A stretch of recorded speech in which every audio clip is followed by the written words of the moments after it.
Assalamualaikum warahmatullahi wabarakatuh. Halo semuanya, perkenalkan nama saya Mutia Wulandari.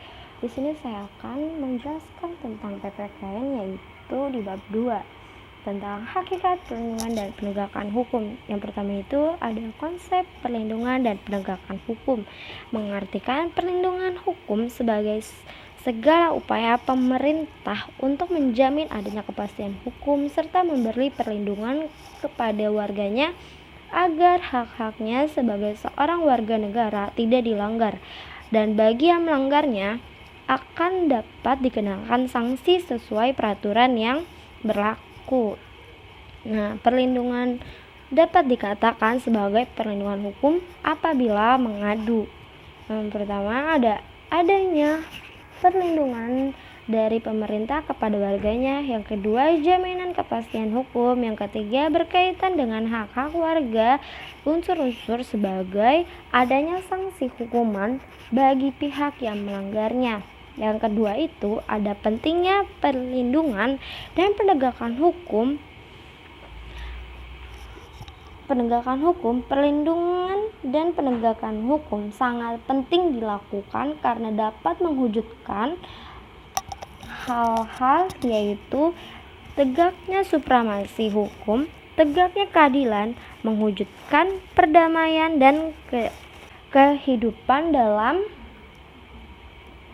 kehidupan di masyarakat. Yang ketiga itu ada peran lembaga penegak hukum dalam menjamin keadilan dan kedamaian. Yang pertama itu ada peran Kepolisian Republik Indonesia atau dikenal sebagai Polri. Polri itu sendiri merupakan lembaga negara yang berperan dalam memelihara keamanan dan ketertiban masyarakat. Nah, Polri sendiri memiliki pasal 16 Undang-Undang Republik Indonesia nomor 2 tahun 2002 tentang Kepolisian Republik Indonesia telah menetapkan kewenangan sebagai melakukan penangkapan, penahanan, penggeledahan, dan penyitaan, melanggar setiap orang, meninggalkan atau memasuki tempat kejadian perkara untuk kepentingan masyarakat. Nah, yang keempat ada peran kebijakan Republik Indonesia. Apa sih peran kebijakan Republik Indonesia itu sendiri? Nah, perannya itu melingkup atau melingkup berbagai bidang, yaitu di bidang pidana. Nah, di bidang pidana itu melakukan penuntutan, melaksanakan penetapan hakim dan keputusan pengadilan yang telah memperoleh kekuatan hukum tetap, melakukan pengawasan terhadap pelaksanaan putus pidana bersyarat, putus pidana pengawasan, dan keputusan lepas bersyarat.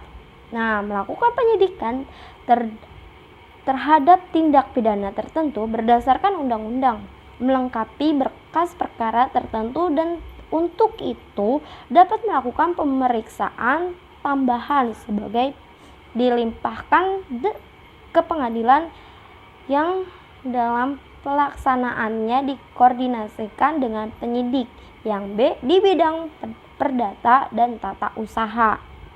Nah, kejaksaan dengan kuasa khusus dapat bertindak baik di dalam maupun di luar pengadilan untuk dan atas nama negara atau pemerintah. Yang C itu dalam bidang ketertiban dan ketentraman umum. Di bidang ketertiban dan ketentraman umum itu sendiri punya beberapa faktor, yaitu peningkatan kesadaran hukum masyarakat. Yang kedua, pengamanan kebijakan penegakan hukum. Yang ketiga, pengawasan peredaran barang cetakan. Yang keempat, pengawasan aliran kepercayaan yang dapat membahayakan masyarakat dan negara. Yang kelima, pencegahan penyalahgunaan atau penodaan agama. Yang keenam itu penelitian dan pengembangan hukum serta statistik kriminal. Nah, yang kelima ada Peran hakim sebagai pelaksanaan kekuasaan kehakiman. Nah, peran hakim sendiri mempunyai beberapa mahkamah, yaitu ada mahkamah hakim mahkamah, yaitu hakim pada Mahkamah Agung yang disebut dengan Hakim Agung. Yang kedua ada hakim pada badan peradilan yang berada di bawah Mahkamah Agung, yaitu dalam lingkungan peradilan umum, lingkungan peradilan agama, lingkungan peradilan militer, lingkungan peradilan tata usaha negara, dan hakim pada pengadilan khusus yang berada dalam lingkungan peradilan tersebut. Yang ketiga itu ada hakim Mahkamah Konstitusi yang disebut dengan hakim konstitusi. Nah, yang keenam terakhir ada peran advokat dalam penegakan hukum. Adapun persyaratan untuk menjadi advokat itu di Indonesia itu yang diatur dalam pasal 3 Undang-Undang Republik Indonesia Nomor 18 Tahun 2003 tentang advokat, yaitu warga negara Republik Indonesia, bertempat tinggal di Indonesia, tidak berstatus sebagai pegawai negeri atau pejabat negara, berusia sekurang-kurangnya 25 tahun, berijazah sarjana yang berlatar belakang pendidikan tinggi hukum. Nah, itu saja.